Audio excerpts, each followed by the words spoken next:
Okay. So இப்போ என்ன பார்த்தோம்? டிஸ்பிளே லிட்ரல் ஸ்ட்ரிங் எப்படி பண்ணுறதுன்னு பார்த்தோம், கேரக்டர் எப்படி டிஸ்பிளே பண்ணுறதுன்னு பார்த்தோம், இன்டீஜர் ரெப்ரசன்டேஷன் எப்படி பண்ணுறதுன்னு பார்த்தோம், தென் ஃப்ளோட்டிங் பாயிண்ட்ஸ் எப்படி பண்ணுறதுன்னு பார்த்தோம், ஸ்ட்ரிங்ஸ் எப்படி பண்ணுறதுன்னு பார்த்தோம். இப்போ ஃபிக்ஸட் வித் டிஸ்பிளே இது என்ன அப்படின்னா, சே ஃபார் எக்ஸாம்பிள் எனக்கு வந்து சே பர்சன்டேஜ் டீன்னு கொடுத்தேன் அப்படின்னா எனக்கு என்ன ஆகுது அப்படின்னா, இப்போ 3னா 3ன்னு வருது, 30னா 30ன்னு வருது. எனக்கு மினிமம் 3 டிஜிட் ஸ்பேஸ் எனக்கு வேணும் அப்படின்ற மாதிரி ஒரு சுச்சுவேஷன் வருது அப்படின்னு வச்சுக்கிங்களேன். ஸோ அப்போ பார்த்தீங்கன்னா பர்சன்டேஜ் டின்னு கொடுக்கறதுக்கு பதிலாக பர்சன்டேஜ் 3D அப்படின்னு கொடுத்தேன் அப்படின்னா என்ன ஆகும் அப்படின்னா, என்னுடைய நம்பர் 3 டிஜிட்டாக டிஸ்பிளே ஆகும். ஸோ எப்படின்னு பார்த்தீங்க அப்படின்னா, இப்போ 300ன்னு இருந்ததுன்னா அப்படியே 300ன்னு வரும். இதே 30ன்னு இருந்ததுன்னா ஒரு ஸ்பேஸ் விட்டு 13 வரும். ஸோ அதுதான் வந்து ஃபிக்ஸட் வித் டிஸ்பிளே. இப்போ பார்க்கலாமே.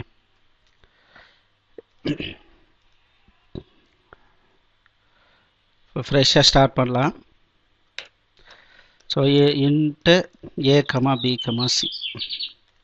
a equals 10, b equals 150, c equals 75, so 6. Printf percentage a, sorry, percentage d, percentage d, percentage d.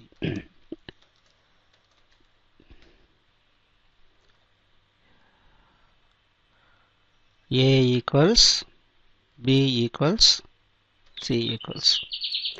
So இப்போது கம்பைல் பண்ணுறேன். இதனுடைய அவுட்புட் எப்படி இருக்குன்னு பார்ப்போம். a, b, c இந்த மாதிரி வருது.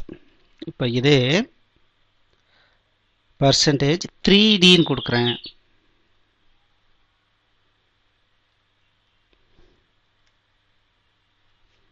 இப்போ கம்பைல் பண்ணுவோம், ரன் பண்ணுவோம். பாருங்கள், மினிமம் 3 டிஜிட் இங்கே வந்து நமக்கு கிடைக்கும். இதுதான் fixed with display.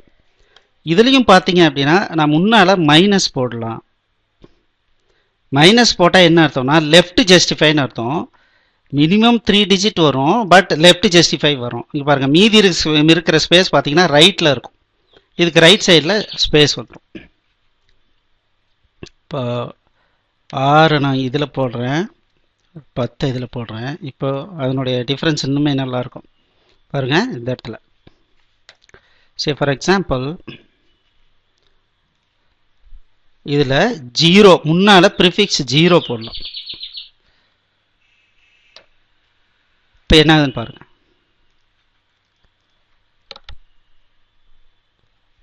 Okay, so left justify, oh sorry,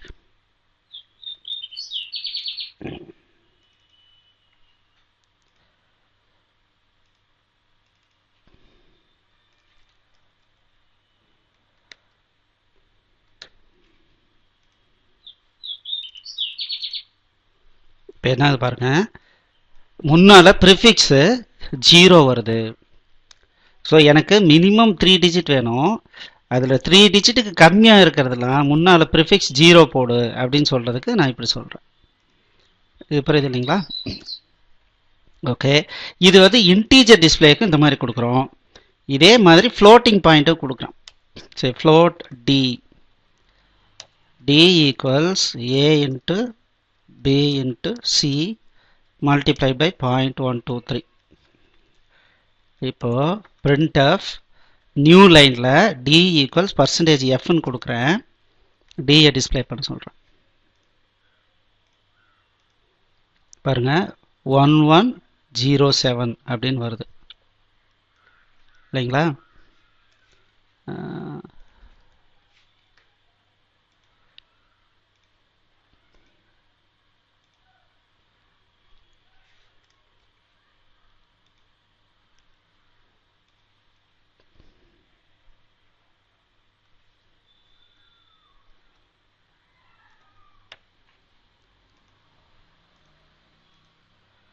okay, 9000.52348 வருது.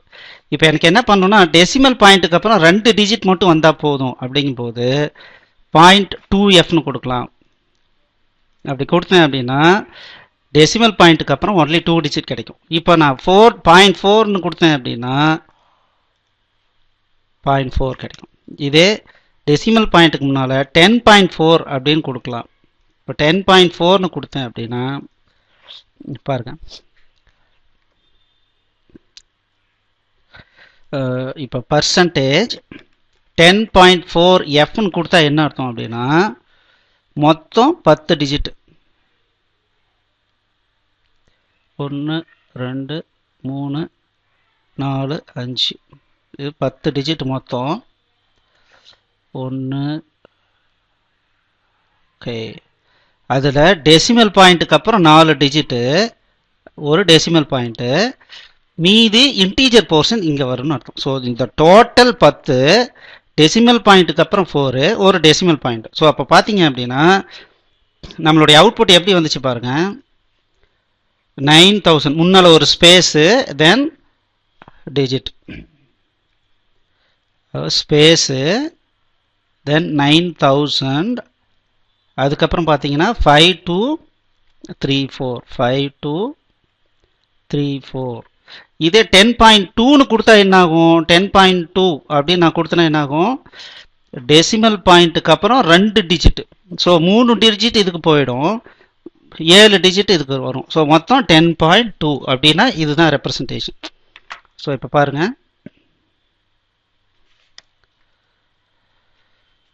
10.2F பாருங்க, இது இந்த மாதிரி. சரிங்களா? ஸோ அப்போ இது 0.2, மீதி இருக்கிறதெல்லாம் ஸ்பேஸாக முன்னால் இருக்குது. மொத்தம் 10, இதில் 7, மீதி 3 ஸ்பேஸ் வந்து இங்கே முன்னால் இருக்கு, 0.2. Okay, right. ஸோ இதுதான் பார்த்தீங்கன்னா ஃபிக்ஸ்டு வித் டிஸ்பிளே. அதில் லெஃப்ட் ஜஸ்டிஃபை ஆகணும்னா என்னென்னு பார்த்தோம், மைனஸ் போட்டோம் அப்படின்னா லெஃப்ட் ஜஸ்டிஃபை ஆகும்னு பார்த்தோம். ஸோ நியூ லைனுக்கு போகணும் அப்படின்னா \n போடணும்னு பார்த்தோம். இப்போ பார்த்தீங்கன்னா நான் இதை 2 ஸ்ப்ளிட் அப் பண்ணுன்ற அவசியம் கூட கிடையாது. நான் இங்கேயே \n பர்சன்டேஜ் 10.2 (d)ன்னு கொடுத்தனாலும் இதே ரிசல்ட் தான் வரும். ஸோ சி லாங்குவேஜில் ஒரு பர்டிகுலர் லைன் எனக்கு ரன் பண்ண வேண்டாம் அப்படின்னா இந்த மாதிரி /*** /** இதுக்குள்ளார என்க்ளோஸ் பண்ணிட்டோம்னா அது கமெண்ட் ஆகிடும், அதாவது ஒரு டம்மி லைன் ஆகிடும்.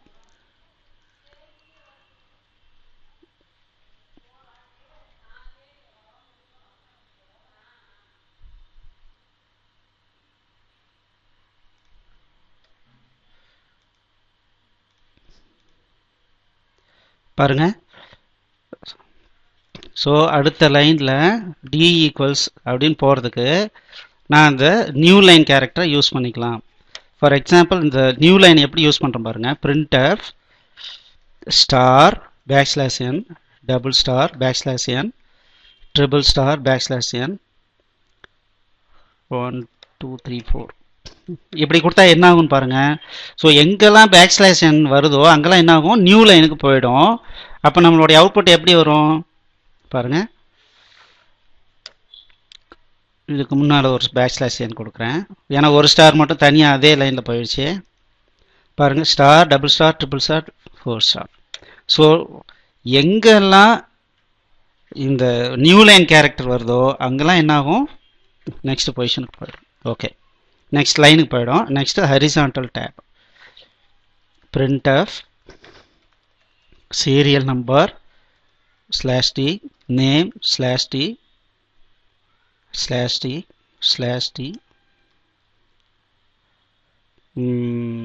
salary. இப்படி கொடுத்தா என்ன ஆகுதுன்னு பாருங்க, இது புது லைனில் எனக்கு வரணும், அதனால \n கொடுத்துட்றேன். பாருங்க, சீரியல் நம்பர். ஸோ நான் ஏற்கனவே சொன்ன மாதிரி ஒரு டேப் அப்படின்னா 8th பொசிஷன், 1 2 3 4 5 6 7 8ன்றது 3 ஸ்பேஸ் விட்டுருச்சு. அதுக்கப்புறம் 9th பிளேஸ்ல இருந்து நான் நேம் ஸ்டார்ட் ஆயிடுச்சு. அதுக்கப்புறம் என்ன பண்ணியிருக்கேன், 1 8 16 24 24 ஸ்பேஸ் வந்து நான் நேமுக்காக அலோகேட் பண்ணியிருக்கேன். 3 டேப் கொடுத்துருக்கேன். தென் சேலரி டிஸ்பிளே பண்ணிட்டேன். சரிங்களா? ஸோ இது டேப். ஸோ டேப் கொடுத்தோம்னா 8 ஸ்பேஸ் வந்து ஆட்டோமேட்டிக்காக ஜம்ப் ஆகும். ஓகே, இப்போ இது புரிஞ்சிருக்கும்னு நினைக்கிறேன் இல்லைங்களா? ஸோ இது வரைக்கும் ஓகே, தேங்க்யூ.